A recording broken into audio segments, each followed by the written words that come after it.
Hi friends, centrum വ്ലോഗിൻ്റെ പുതിയ വീഡിയോയിലേക്ക് സ്വാഗതം. ഞാൻ രമ്യ സന്ദീപ്. ഇന്നത്തെ നമ്മുടെ വിഷയം മഴക്കാലത്ത് കൃഷി ചെയ്യുമ്പോൾ നമ്മൾ കുറേ കാര്യങ്ങൾ ശ്രദ്ധിച്ചെങ്കിൽ മാത്രമേ നമുക്ക് നല്ല രീതിയിൽ അത്യാവശ്യം കുഴപ്പമില്ലാത്ത വിളവ് കിട്ടിപ്പോകാനായിട്ട് പറ്റത്തുള്ളൂ. ഭയങ്കര മഴയല്ലേ, അപ്പം നമ്മൾ നേരത്തെ ഓണത്തിന് വേണ്ടി കൃഷി ചെയ്തിട്ട് അതിങ്ങനെ കണ്ടിന്യൂ ചെയ്യുന്നവരുണ്ട്, പുതിയതായിട്ട് കൃഷി ചെയ്യുന്നവരുണ്ട്. അവർക്കെല്ലാം വളരെയധികം പ്രയോജനം ചെയ്യുന്നതായിട്ടൊരു വീഡിയോ ആണ് നമ്മൾ ചെയ്യുന്നത്. അതുപോലെ നമ്മുടെ സബ്സ്ക്രൈബേഴ്സ് സുഹൃത്തുക്കൾ കുറേയധികം പേര് നമ്മളോട് കുറേ ഡൗട്ട്സ് ചോദിച്ചിട്ടുണ്ട്. അപ്പോൾ അതിനെ പറ്റിയൊക്കെയാണ് ഇതിനകത്ത് ഇന്ന് പറയുന്നത്. അതുപോലെ തന്നെ നമ്മുടെ ചാനൽ ആദ്യമായിട്ട് കാണുന്ന സുഹൃത്തുക്കളൊന്ന് സബ്സ്ക്രൈബ് ചെയ്തിട്ട് വീഡിയോ കാണാൻ ശ്രദ്ധിക്കണേ. അപ്പം നമുക്ക് വിഷയത്തിലേക്ക് കടക്കാം. അതുപോലെ തന്നെ നമുക്ക് 400-ലധികം പച്ചക്കറി വിത്തുകളുടെ സെയിലുണ്ട് ഇപ്പോൾ കേട്ടോ. നിങ്ങൾക്ക് വേണമെന്നുണ്ടെങ്കിൽ നമ്മുടെ വാട്സാപ്പ് നമ്പർ ഇതിൻ്റെ കൂടെ കൊടുക്കാം. വാട്സാപ്പിൽ മെസ്സേജ് ചെയ്ത് കാറ്റലോഗ് നോക്കി ഓർഡർ ചെയ്യാവുന്നതാണ്. അപ്പോൾ നമുക്ക് വിഷയത്തിലോട്ട് കടക്കാം. നല്ല രീതിയിൽ നമുക്ക് കൃഷി മുന്നോട്ട് കൊണ്ടുപോകാൻ വേണ്ടിയിട്ട് മഴക്കാലത്ത് ശ്രദ്ധിക്കേണ്ട കുറച്ച് കാര്യങ്ങൾ ആദ്യമേ തന്നെ പറയാം. ഒന്നാമത്, ഇപ്പോൾ തറയിലാണെങ്കിലും ഗ്രോ ബാഗിലാണെങ്കിലും ചെടിച്ചട്ടിക്കകത്താണെങ്കിലും നമ്മൾ ഡ്രെയിനേജ് ഉറപ്പാക്കുന്ന സ്ഥലത്തായിരിക്കണം നമ്മൾ കൃഷി ചെയ്യേണ്ടത്. തറയിലാണെങ്കിൽ കുറച്ച് കൂന കൂട്ടിയിട്ടായിരിക്കണം, അല്ല അന്നേരം അവിടെ വെള്ളം കെട്ടി കിടക്കത്തില്ല. അതുപോലെ തന്നെ നല്ല ഇളക്കമുള്ള മണ്ണായിരിക്കണം. ആ ഒരു കാര്യം ശ്രദ്ധിക്കുകയാണെങ്കിൽ നമുക്ക് അത്യാവശ്യം കുഴപ്പമില്ലാതെ കൃഷി മുന്നോട്ട് പോകാൻ പറ്റും. ഗ്രോ ബാഗിലാണെങ്കിലും ചെടിച്ചട്ടിയിലാണെങ്കിലും സുഷിരം, നമുക്ക് അതിന് ചുറ്റും ഹോളൊക്കെ ഉണ്ടല്ലോ, അതെല്ലാം നന്നായിട്ട് പുറത്ത് ഡ്രെയിനേജിൽ വെള്ളം പുറത്ത് പോകുന്ന തരത്തിലുള്ളതാണെന്ന് നിർബന്ധമായിട്ട് ഉറപ്പാക്കണം. കാരണം വെള്ളം കെട്ടിക്കിടക്കാതിരിക്കാനും എയർ സർക്കുലേഷന് വേണ്ടിയിട്ടും വേരോട്ടം കിട്ടുന്നതിനും അത് അത്യാവശ്യമായിട്ടുള്ളൊരു ഘടകമാണ്. അപ്പോൾ നിരന്തരമായി മഴ പെയ്യുന്നത് കൊണ്ടും വെള്ളം കെട്ടി നിൽക്കുന്നത് കൊണ്ടും ഒക്കെ ഉള്ള ഒരു ആദ്യത്തെ ഒരു പ്രശ്നം കാണിക്കാൻ കണ്ടോ, ഇലകളിൽ മഞ്ഞളിപ്പ് രോഗം വരുന്നത് കണ്ടോ. ഇല്ല കണ്ടോ, മഞ്ഞളിച്ച് നിൽക്കുന്നത്. നമ്മുടെ ചില ചെടിയൊക്കെ നല്ല രീതിയിൽ തന്നെ അങ്ങ് മഞ്ഞളിച്ച് പോയിട്ടുണ്ട്. അന്നേരം നമ്മൾ വളത്തിൻ്റെ കുറവാണ് എന്നും പറഞ്ഞിട്ട് പല ആളുകളും ഡയറക്റ്റ് കൊണ്ട് നമ്മുടെ കയ്യിലിരിക്കുന്ന വളം ഏതാണോ അത് ഇട്ട് കൊടുക്കും. അങ്ങനെ വരുമ്പോൾ ഒരു പ്രശ്നം എന്താണെന്നറിയാം, ഈ ഇലയെല്ലാം അങ്ങ് കുഴിഞ്ഞു പോകും. പിന്നെ ഒരു ആരോഗ്യമില്ലാത്തൊരു ചെടിയായിരിക്കും. അപ്പം മഴക്കാലത്ത് നമ്മൾ നേരിട്ട് കൊണ്ട് വളം ഇട്ട് കൊടുക്കരുത്. അപ്പം ഈ സംഭവം എന്ന് വെച്ചാൽ മഗ്നീഷ്യത്തിൻ്റെ കുറവ് കൊണ്ടും മണ്ണിൻ്റെ അസിഡിറ്റിയുടെ കൂടുതൽ കൊണ്ടുമാണ് ഈ ഇല ഇങ്ങനെ മഞ്ഞളിച്ച് വരുന്നത്. അപ്പോൾ അതിന് വേണ്ടിയിട്ടുള്ള ഒരു പ്രതിവിധിയാണ് ഡോളോമേറ്റ്. ഡോളോമേറ്റിൽ കാൽസ്യവും മഗ്നീഷ്യം കാർബണേറ്റും നല്ല രീതിയിലുണ്ട്. അപ്പോൾ ചെടിക്ക് പച്ച നിറം നൽകുന്നതാണ് മഗ്നീഷ്യമേ.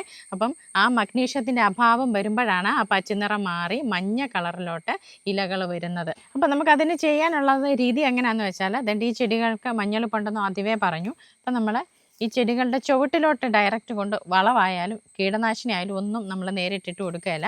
എന്നിട്ട് ഈ സൈഡിൽ തന്നെ ഏകദേശം ഈ ഒരു പോർഷനിലോട്ടാണ് നമ്മൾ ഈ ഡോളോമേറ്റ് ഇട്ട് കൊടുക്കുന്നത്. ഞാൻ അതിൻ്റെ ഇത്രയും ഡോളോമേറ്റാണ് ഒരു ചെടിക്ക് ഇടാനായിട്ട് എടുക്കുന്നത്. ചെറിയ ചെടികൾക്കൊക്കെ ഒരു 1/2 സ്പൂൺ ഡോളോമേറ്റാണ് ഇടാനായിട്ട് എടുക്കുന്നത്. ഇത് ഞാനിതിൻ്റെ റൗണ്ടിൽ ഇട്ട് കൊടുക്കുകയാണ്. എന്നിട്ട് അതിൻ്റെ പുറത്ത് കുറച്ച് മണ്ണ് നമ്മൾ ആക്കി കൊടുക്കണം. വേരുകൾ പൊട്ടാൻ പാടില്ല, അതുകൊണ്ട് നേരെ ഒത്തിരി അങ്ങ് കൊഴിച്ച് മാന്തുമൊന്നും ചെയ്യരുത്. മണ്ണ് ഇപ്പോൾ പുറത്ത് വേറെ മണ്ണ് സെപ്പറേറ്റ് ഇരിക്കുകയാണെങ്കിൽ അങ്ങനെ മണ്ണിട്ട് കൊടുത്താലും മതി. ഇങ്ങനെ ആകുമ്പോഴത്തേന് ചെടിയുടെ ചുവട്ടിൽ വെള്ളം കെട്ടി കിടക്കത്തില്ല, നമുക്കൊരു ഉയർന്ന ഒരു തടം പോലെ എടുക്കാനായിട്ട് സാധിക്കും. ഇങ്ങനെ ഇടുന്നത് കൊണ്ട് മണ്ണിൻ്റെ pH കറക്റ്റ് ആവുന്നു.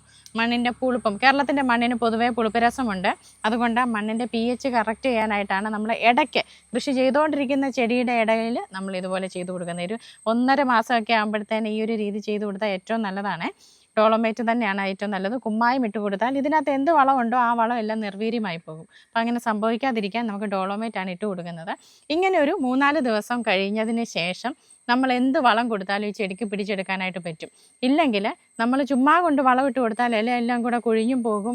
ഇത് ചെടികളുടെ വേരിനെ വളം വലിച്ചെടുത്ത് ചെടികൾക്ക് കൊടുക്കാനായിട്ടുള്ള ശേഷി ലഭിക്കുകയില്ല.